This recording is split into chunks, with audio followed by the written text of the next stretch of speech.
పూర్తి వివరాలు చూసే ముందు మా ఛానల్ ని సబ్స్క్రైబ్ చేయడం మర్చిపోకండి. శ్రీ గురుభ్యో నమః. శ్రీ మహాసరస్వత్యై నమః. ఓం నమః శివాయ. నారాయణ శాస్త్రి ఆస్ట్రాలజీ ఛానల్ వీక్షిస్తున్నటువంటి ప్రేక్షక మహాశయులకు స్వాగతం, సుస్వాగతం. ఈరోజు మనము మిథున రాశి వారి యొక్క రాశి ఫలితాలు ఏ విధంగా ఉన్నాయో తెలుసుకుందాం. ఆత్మీయమైనటువంటి ప్రేక్షకులందరికీ కూడా హృదయపూర్వక నమస్కారాలు. ఈరోజు మనము 2026 సంవత్సరం ఏప్రిల్ 1వ తేదీ నుంచి 10వ తేదీ వరకు మిథున రాశి వారి యొక్క మిథున రాశి వారి యొక్క గోచారాన్ని జ్యోతిష శాస్త్రపరంగా కనుక పరిశీలించినట్లయితే, భావకారకత్వాల ఆధారంగా కనుక పరిశీలిస్తే ఈ 10 రోజులు కూడా మిథున రాశిలో జన్మించినటువంటి వారికి వృత్తి, ఉద్యోగ, వ్యాపారాలలోనూ వ్యక్తిగత జీవితంలోనూ ఒక పెద్ద మైలురాయి కాబోతుంది. ముందుగా చెప్పాలంటే అత్యంత కీలకమైనటువంటి మార్పులను కనుక మనం గమనించినట్లయితే, ప్రధానంగా కర్మస్థానం అంటాం. కర్మస్థానం అంటే 10వ స్థానం. అది వృత్తి, ఉద్యోగ, వ్యాపారాలకు సంబంధించిన స్థానం.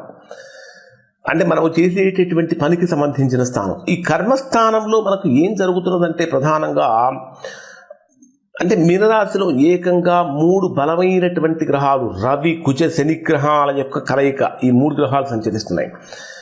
అసలు దశమ స్థానంలో ఈ గ్రహాల యొక్క ప్రత్యేకత ఏమిటంటే, రవి శని గ్రహాలు కలిస్తే పితృదోషం ఏర్పడుతుంది. రవి శని గ్రహాలు కలిస్తే దోషం, యుద్ధం అంటే గ్రహయుద్ధం. కుజ శని గ్రహాలు కలిస్తే గ్రహయుద్ధం ఏర్పడుతుంది. అంటే ఇలా 2 మిత్రగ్రహాలతో ఒక శత్రుగ్రహం కలిసినప్పుడు ఖచ్చితంగా మిత్రగ్రహాలు, మిత్ర దేశాలు బలంగా ఉన్నట్లే బలహీనులు కొంచెం బలహీన పడుతూ ఉంటారు. ఇక్కడ కనుక మనం తీసుకుంటే ఈ రవి, కుజ, శని గ్రహాల యొక్క కలయిక మీరు చేసేటటువంటి ఉద్యోగపరమైనటువంటి విషయాలలో, వ్యాపారపరమైనటువంటి విషయాలలో పొరపాటున కూడా తెలిసి చిన్న తప్పు చేయకండి. అలానే ఇక్కడ మీరు మీ యొక్క ఆధిపత్యాన్ని ప్రదర్శించడం కూడా సరైనటువంటిది కాదు. అంటే ఈ స్థానంలో గ్రహాల యొక్క కలయిక మిథున రాశి వారు విపరీతమైన పని ఒత్తిడి ఎదుర్కొంటూ ఉంటారు. ఆఫీసులో బాధ్యతలు అమాంతం పెరిగిపోతూ ఉంటాయి.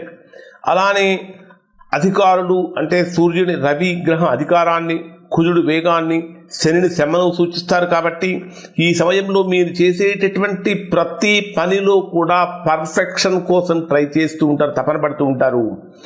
ఉద్యోగంలో మార్పు కోరుకునేటటువంటి వారికి, లేదా ఉన్నత పదవుల కోసం ఎదురు చూసే వారికి ఇది ఒక రకంగా అగ్ని పరీక్షా కాలం లాంటి సమయం. కానీ కష్టానికి తగినటువంటి ఫలితం ఖచ్చితంగా దొరుకుతుంది. మీ జన్మరాశిలోనే గురుడి యొక్క సంచారం జరుగుతున్నది కాబట్టి, సాక్షాత్తు దేవగురువు అయినటువంటి బృహస్పతి మీ జన్మరాశిలోనే సంచరిస్తున్నటువంటి కారణం చేత ఇది మిథున రాశి వారికి ఒక రక్షణ కవచం లాగా ఉంటుంది. ఎన్ని సమస్యలు ఎదురైనప్పటికీ మీ బుద్ధి బలము, మీ సహనము మరియు మీ యొక్క సానుకూల దృక్పథము ఇవి మిమ్మల్ని బయటపడేస్తూ ఉంటాయి. సమాజంలో మీకంటే ఒక ప్రత్యేకమైనటువంటి గౌరవం కూడా పెరుగుతుంది. మీకు లాభస్థానం అంటే 11వ స్థానంలో మేషరాశిలో విలాసాలకు ప్రధాన కారక గ్రహం అయినటువంటి శుక్రుడు కూడా 11వ స్థానంలో, లాభస్థానంలో సంచరిస్తున్నటువంటి కారణం చేత ఆర్థికంగా వృషభ రాశి వారికి ఎటువంటి లోటు ఉండదు.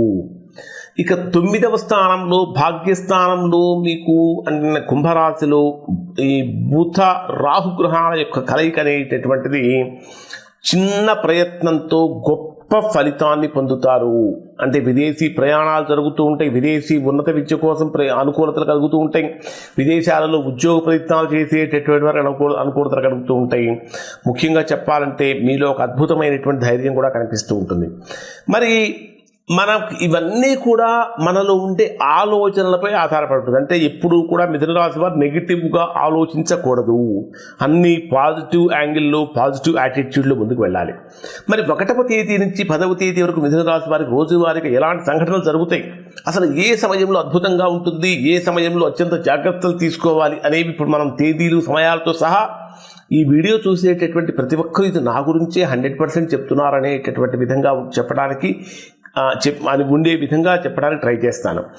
ఇక్కడ 1వ తేదీ ఉదయం నుంచి 3వ తేదీ ఉదయం 6:24 వరకు ఉండేటటువంటి సమయంలో ఇది మీకు ఏ విధంగా ఉంటుందంటే, ప్రారంభంలోనే చంద్రుడు మీ రాశికి 4వ స్థానంలో అంటే కన్యారాశిలో సంచారం మొదలుపెట్టాడు.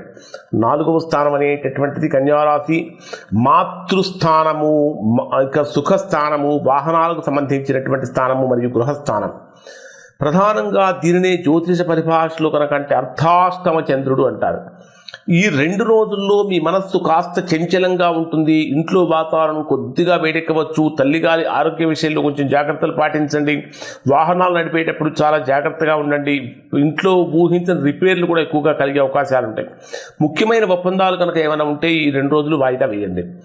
ఏప్రిల్ 3వ తేదీ ఉదయం 6:24 నుంచి 5వ తేదీ సాయంత్రం 6:06 వరకు ఉండేటటువంటి సమయంలో ఇక్కడ మీకు ఏ విధంగా ఉంటుందంటే, ఇది బ్రహ్మాండమైనటువంటి అనుకూలతలు పెరుగుతూ ఉంటాయి. 5వ ఇల్లు అనేటటువంటి మేధస్సుకు, సృజనాత్మకతకు, సంతానానికి, క్రియేటివిటీకి సంబంధించిన స్థానం కాబట్టి మీకు ఒక అమృత ఘడియ లాంటిది అని చెప్పాలి. గత 2 రోజులుగా ఉన్నటువంటి మానసికమైన ఒత్తిడి మొత్తం తొలగిపోతూ ఉంటుంది. అన్ని రంగాలలో ఉన్నటువంటి వారు అద్భుతమైనటువంటి ఫలితాలు పొందుతూ ఉంటారు అని చెప్పాలి. 5వ తేదీ సాయంత్రం 6:06 నుంచి 8వ తేదీ ఉదయం 6:03 వరకు ఉండేటటువంటి సమయంలో కొంచెం ఆరోగ్యపరమైనటువంటి జాగ్రత్తలు పాటించాలి. ఈ 3 రోజులు పనిభారం ఎక్కువగా ఉంటుంది. అలానే చేసేటటువంటి వృత్తిలో బాధ్యతలు కూడా పెరుగుతూ ఉంటాయి.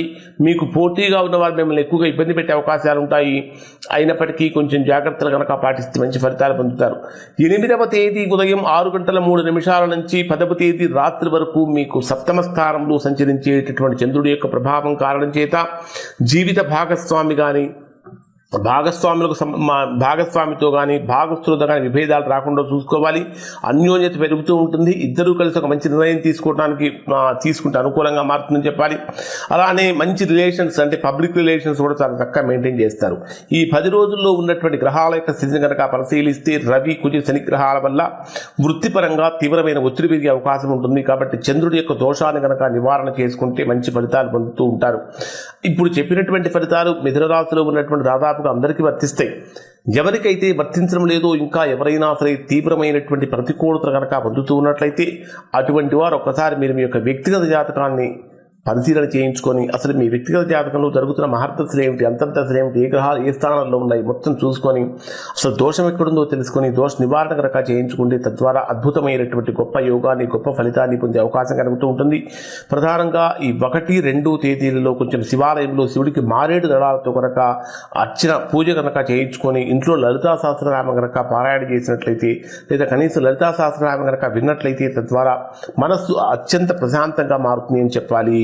ఇప్పుడు చెప్పినటువంటి పరిహారంతో పాటు మంగళవారం రోజున కానీ, శనివారం రోజున కానీ ఆంజనేయ స్వామి దర్శనం చేసుకొని నుదుటిన సింధూరం కనుక ధరించినట్లయితే మంచి ఫలితాలు పొందుతారు. ఇవి మిథున రాశి వారి యొక్క ఫలితాలు. శుభం.